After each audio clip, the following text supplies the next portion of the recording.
Buttercup's Baby, an explanation. You're probably wondering why I only abridged the first chapter. The answer is simple. I was not allowed to do more. The following explanation is kind of personal, and I'm sorry for putting you through it. Some of this, more than some, a lot, was painful when it happened, still is as I write it down for you. I don't come out all that well a lot of the time, but that can't be helped. Morgenstern was always honest with his audience. I don't think I can be any less with you. My troubles began 25 years ago with the reunion scene. You remember, in my abridgment of The Princess Bride, when Buttercup and Wesley have been reunited just before the fire swamp, I stuck my 2 cents in and said I thought Morgenstern had cheated his readers by not including a reunion scene for the lovers, so I'd written my own version and send in if you want a copy. My late great editor, Hiram Hayden, felt I was wrong, that if you abridge someone, you can't suddenly start using your own words. But I liked my reunion scene a lot. So, to humor me, he let me stick that note in the book about sending in for it. No one, please believe this, no one thought anyone would actually request my version. But Harcourt, the original hardcover publisher, got deluged. And later Ballantine, the first paperback publisher, got deluged even more. I loved that! Publishers having to spend money! My reunion scene was poised for mailing, but not one was ever sent. What follows is the explanatory letter I wrote that was mailed to the tens of thousands of people who had written in over the years asking for the scene. Dear reader, thank you for sending in, and no, this is not the reunion scene because of a certain roadblock named Kermit Shogg. As soon as bound books were ready, I got a call from my lawyer, Charlie. You may not remember, but Charlie's the one I called from California to go down in the blizzard and buy The Princess Bride from the used book dealer. Anyway, he usually begins with Talmudic humor, wisdom jokes, only this time he just says, "Bill, I think you better get down here." And before I'm even allowed a why, he adds, "Right away if you can." Panicked, I zoom down, wondering who could have died. Did I flunk my tax audit? What? His secretary lets me into his office, and Charlie says, "This is Mr. Shogg, Bill." And there he is, sitting in the corner, hands on his briefcase, looking exactly like an oily version of Peter Lorre. I really expected him to say, "Give me the falcon, you must, or I will be forced to kill you." Mr. Shogg is a lawyer, Charlie goes on, and then this next was said underlined. He represents the Morgenstern estate. Who knew? Who could have dreamed such a thing existed? An estate of a man dead at least 1,000,000 years that no one ever heard of over here anyway. "Perhaps you will give me the falcon now," Mr. Shogg said. That's not true. What he said was, "Perhaps you will like a few words with your client alone now." And Charlie nodded, and out he went, and once he was done, I said, "Charlie, my God, I never figured..." And he said, "Did Harcourt?" And I said, "Not that they ever mentioned." And he said, "Whoosh," the grunting sound lawyers make when they know they've backed a loser. "What does he want?" I said. "A meeting with Mr. Jovanovich," Charlie answered. It turned out that Kermit Shogg did not just want a meeting with William Jovanovich, the brilliant man who ran the firm. He also wanted amazing amounts of money, and he also wanted the unabridged The Princess Bride version printed with a huge first printing, 100,000.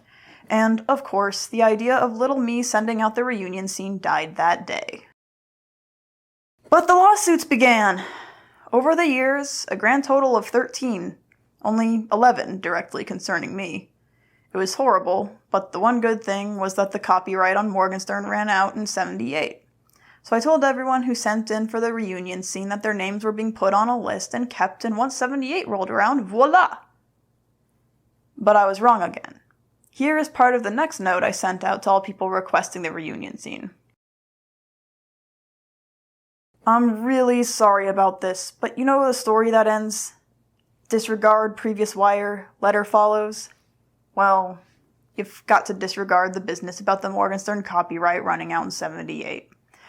That was definitely a boo-boo, but Mr. Shogg, being Florinese, has trouble naturally with our numbering system.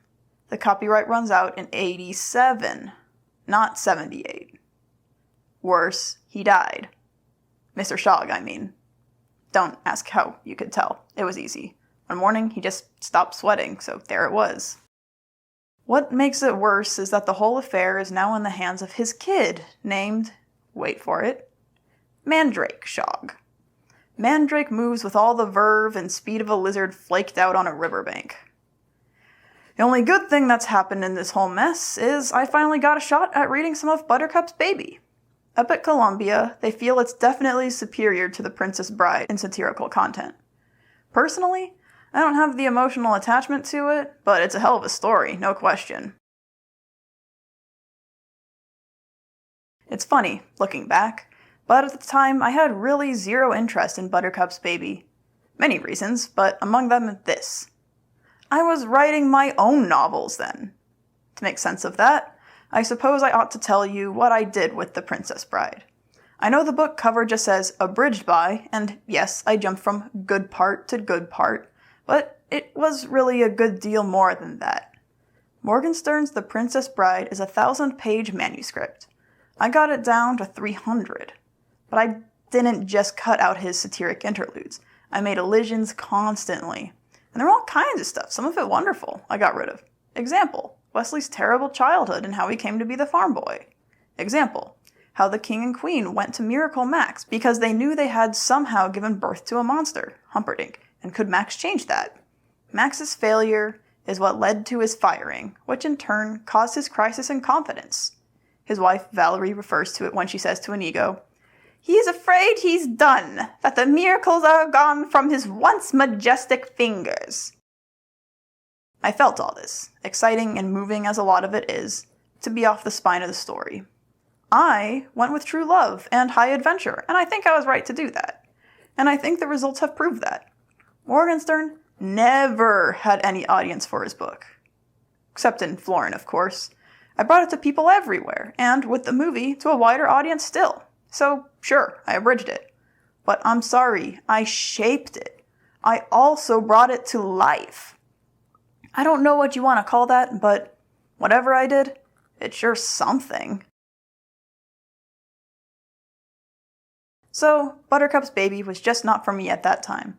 The workload was one thing. It would have meant thousands of hours of labor. But that was nothing compared to the constant attacks by the Shoggs. Lawsuit after awful lawsuit, and each time I had to defend myself, had to give depositions, which I frankly found hateful because they were all attacks on my honesty. I had then enough of Mr. Morgenstern for a while.